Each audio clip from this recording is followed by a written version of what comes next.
This story will change how you interpret what you say forever.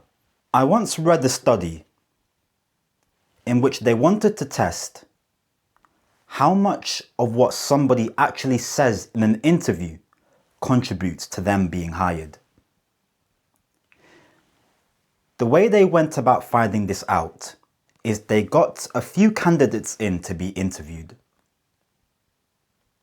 They then done the interview as normal, but they recorded it. In the corner, a little camera to record it. What they then did was get those recordings and give them to a whole separate set of interviewers, of hiring managers, of decision makers, etc. Nobody knew each other. However, what the people running the experiment did was they muted those recordings.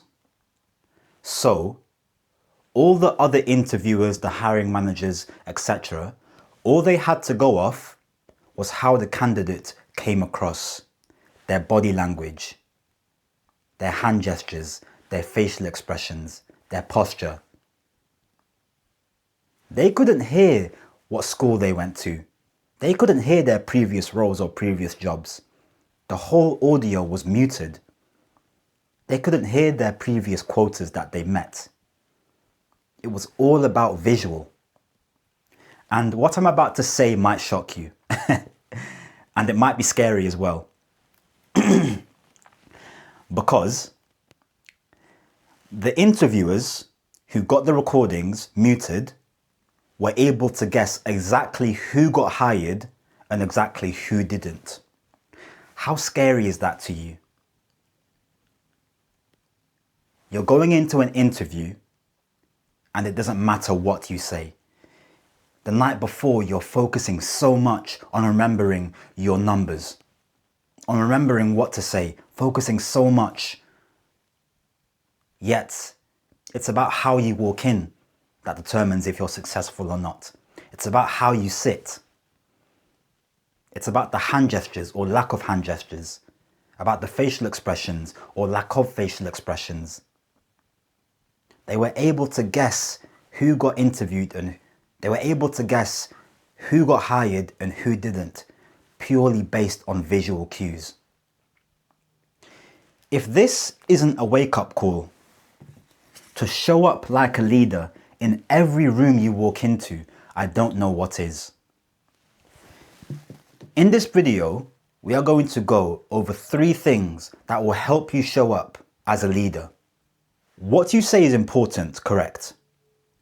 But 70% of communication is non-verbal, meaning it's how you show up, it's how you present yourself, it's your body language.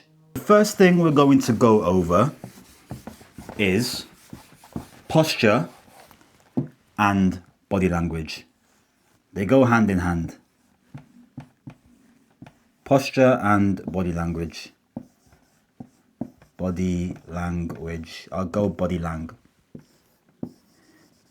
Body language and posture are 2 of the most important things as to how you communicate. Because me and you, we can say the exact same thing in a meeting.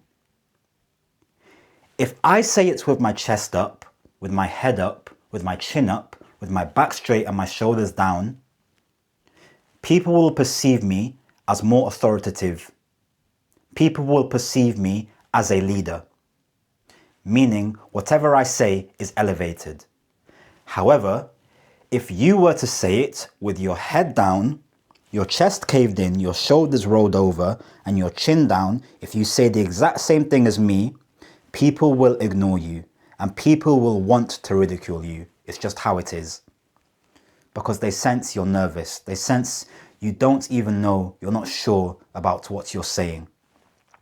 Which is why I don't want you to focus on what you're going to say when you're going to ask for your promotion, when you're going into an interview.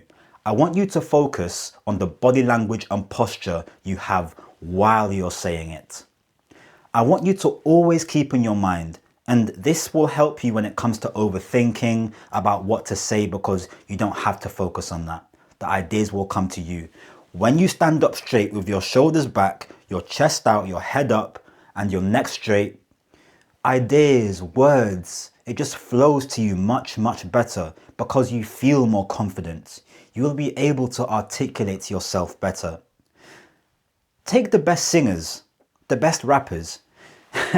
Who's your favorite singer? Beyonce, Taylor Swift, let's go Drake. Your favorite artist. Name me a time when they went on stage to perform, they came out like this. Hi guys, today we're going to be having a little sing-song in my concert. Never. It doesn't matter if they're introverted. If they're a shy artist, some artists are known for being shy and awkward kind of. You better believe when they go on stage, their head is up, their chest is out, because that is how they project their voice the best. That's how they feel confident. When you feel confident, you do confident things. And people are drawn to people who are confident. Why? Because uncertainty kills. Just think back to when we were, our whole essence was about safety and primal times, etc.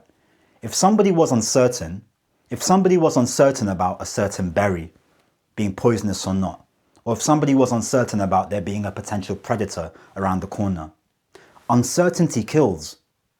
When you are confident and you can say something with clarity and conviction, people will want to believe you because people are non-confrontational. When you say something and you believe it, people will go ahead with it. Which is why, number one, posture and body language. I want you to not focus on what you say. I want you to focus on how you say it and the posture and body language you have while you're saying it. You best believe that the people who got hired in that previous study I told you, their posture was on point. And the people who didn't get hired, they had their head down, their chest caved in, etc. Number two is facial expressions. See, our brain reads facial expressions much, much quicker than it processes words and information. Why? Again, going back to primal times, before there was the English language, we had to process and we developed processing faces much quicker than information. If I go like this, you can tell that I'm angry. If I go like this, you can tell that I'm happy. Which is why in an interview situation, this works so well. Because when you give facial expressions, you're able to communicate how you're feeling to the interviewer. And when the interviewer can get an understanding of how you're feeling, of your confidence, of yourself, that just creates connection.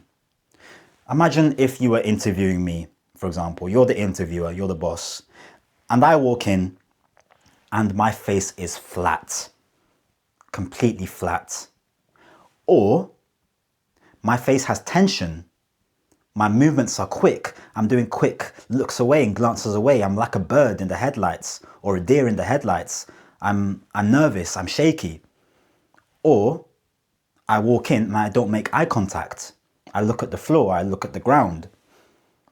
All those three things were things that I'm sure the candidates who didn't get hired in the study did. They did all these three things or similar. Whereas the people who got hired, they were able to walk in and make eye contact. They made slow, controlled movements. That signals competence. That signals respect. That signals control, leadership, authority. When you're able to express how you feel, it shows comfortability. It shows you're at peace. You belong where you are. People who freeze, people who quickly change their facial expressions, it shows uncomfortability. It shows nervousness, and we don't like that as humans. People who radiate that energy, we avoid. It doesn't matter how brilliant they are. At most, if you're like that, for example, at most you'll get hired, but you'll get put in the corner to do your work. And nobody will talk to you or come to you for opportunities to present, for promotions, opportunities, etc. Which is why you want to combine facial expressions with your brilliance in your work. Number three. Number three. This is one thing that I do a lot. And it is one of the reasons why my success rate in interviews is so high. So high. Hand gestures. I remember specifically I was having an interview with somebody and they asked me a question and I literally got my hands out, I put it on the table and I literally walked through how I solved the problem. I said, I started here, we then got to here. I then did this for a bit and then we moved over to here.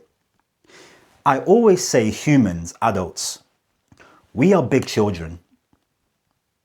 Think back to when you were a child. Imagine your parents are reading you a bedtime story and their hands are by their side when they're reading it. The lion went to the park, the lion then did this, then the lion did that, etc. Imagine if your parents now brought their hands in and were like, the lion, he went to the park. The park was so big, it was so grand. And then he stopped going to the park, then he went here. And then here, there was a tiny, tiny bit of food for him. But the food was nice, so he ate it. We are the exact same as humans, as adults, sorry. That's as a child. Now I can say, when I first got to the company, we had a deficiency problem by around 50%. After conversing with the team, conversing and liaising with the previous engineers, I was able to understand why that happened. I then, after a period of 2 years, was able to transfer that over to here where we are now. We are now able to understand where we went wrong and have saved over £100,000 for the company. This is how you are able to use hand gestures. Another thing also, hand gestures keep people engaged. We know that. But even more interesting is people believe your hand gestures more than they believe your words. Let me try this. So in this video, we're going to go over 3 things in which you can do. Let me try this. Your hand gestures are a really, really big part of how people come across. In those 2 examples, I contrasted what I said with my hand gestures. I said 2, it's even hard to contrast it. I said 3, but I held up 2. I said big, but I held up small. Which one do you pay attention to more? People pay attention to your hand gestures more than they do your words. If I hold up this small gesture, but I say the word big, you'll focus on this. If I say the word 6, but I hold up 5, you'll be like, no, we have 5. You'll focus here on 5. Your hand gestures are what people believe, so use them. Use them to amplify your words. Even before, it's hard. I tried to say 3, but I was holding up 2. And my body was like, no, Tion, you're holding up 2. Say 2. Use your hand gestures. So that is all 3 of how you show up like a leader. You have posture, you have facial expressions, and you have your hand gestures.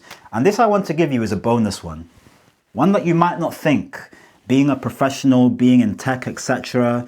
But it's very, very important. And you might not like it, so I'm not sorry. But it's how you dress. Again, 70% of communication is nonverbal. Meaning, your clothes, your appearance is all nonverbal. Your clothes and appearance communicate things more than your words ever do. So use that to your advantage. Instead of wallowing about it and sweating about it, why not use it to your advantage? Why not show up in a potential shirt? Why not show up like a leader? Why not wear a suit once or twice? When I was an apprentice in my old company, I developed a reputation for always dressing well. I was 18, going to work in a suit. All the other apprentices were wearing hoodies. This got me memorized. Dress well. Dress like the level you want to achieve, as in where you're currently stuck at. Your dress communicates more than your words will ever do. That is how you show up like a leader. And just listen to that story at the start again. If you need convincing, if you need any more convincing, I don't know. This is how you show up like a leader. My name is Tion. If you want to work with me one-to-one to become a more influential communicator, then click the link in the description and either me or my team will reach out to you.